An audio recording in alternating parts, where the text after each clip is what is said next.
Method 2 involves going to a specific brand's website and reviewing their size charts. This method is useful if you like a fit of a particular brand's garment and don't have it in person to measure.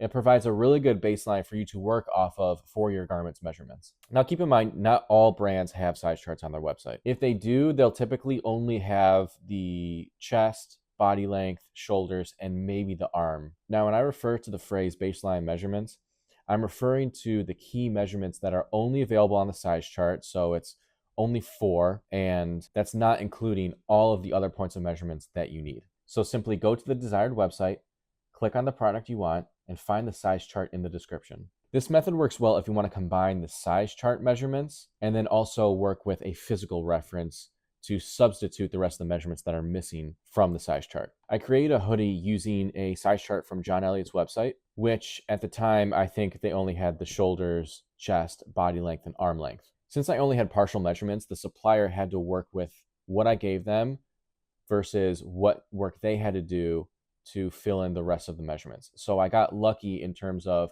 giving them partial measurements, them doing the work, and getting the product back wearable in the first sample phase. I don't recommend solely relying on size chart measurements, as the garment may not come out right, and you may have to do multiple samples based on your manufacturer guessing the rest of the measurements.